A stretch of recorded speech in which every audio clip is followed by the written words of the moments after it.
Talsu Kristīgā vidusskola ir viena no senākajām un šobrīd arī pati lielākā privātskola Latvijā.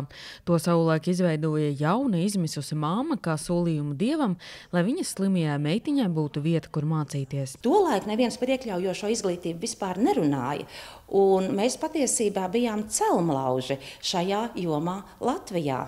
Un Kristīgo skolu mēs sākām ar 37 bērniem no 1. līdz 4. klasei, un šobrīd Talsu Kristīgajā skolā mācās vairāk kā 300 bērnu. Skola finansējumu saņem no 4 avotiem. Valsts dotē pedagogu algas, pašvaldība atbalsta saimniecisko ikdienu, ir arī vecāku finansējums un skolas piesaistītie ziedojumi. Kopš 2011. gada 12. klases izlaidumā mēs piešķiram bērniem stipendijas, lai viņi turpinātu izglītību Latvijas augstskolās. Šo gadu laikā mēs 27 jauniešiem esam piešķīruši vairāk kā $157,000.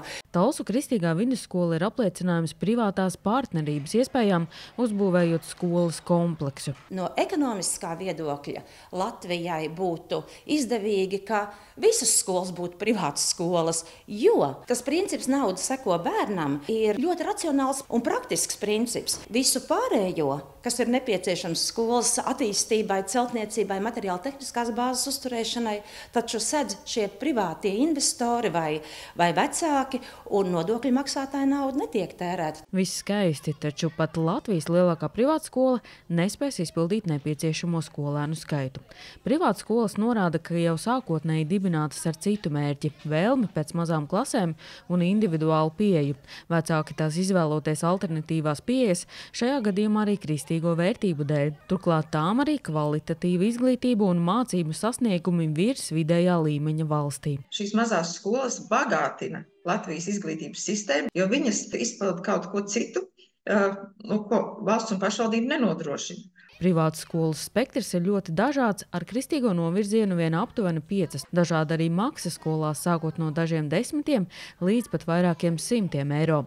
Līdz šim nauda sekoja skolēnam. Un ja klasē bija arī 5 vai 10 vai 15 bērni, attiecīgs bija finansējums, un vecāks savukārt piemaksāja to daļu, kas ir nepieciešama pedagoģa darba algas samaksai. Šī brīdī, ja mēs programmā nesaņemsim vispār valsts finansējumu, tad vecākam jāmaksā pilna maksa. Un tie jau būs vairāki 100. Noteikti. Jo īpaši mazpilsētās vecākiem tā būs nepaceļama summa, tāpēc privātās vidusskolas kļūs par pamatskolām. Ar nepieciešamajiem 30 bērniem katrā pamatskolas klašu posmā, kas ir vidēji 10 bērni klasē, problēma nav, bet vidusskolā jābūt 60. Jā, tie ir optimāli 20 bērni klasē, bet šādus kritērijus mēs piemērojam pašvaldības dibinātām izglītības iestādēm, un līdz ar to ir jābūt arī vienādai attieksmei. Tāpēc tie tiek piemērot arī privātajām izglītības iestādēm. Izņēmums ir skolas valsts pilsētās, kur privātskolu specifikas dēļ nepieciešamais 120 audzēkņu skaits samazināts uz pusi. Privātskolām līdz nepieciešamajam skaitam pietrūkst vien daži bērni. Ministrijas prāt, tas nav nesasniedzams rādītājs. Turklāt iespējams tās būs vienas no tām, kur mācības uzsāks jaunieši, kuru skolas šobrīd tiek slēgtas vai reorganizētas. Sanita Liepiņa, Terēza Matesone, Ģirds Grenevits, TV9 Pakalni.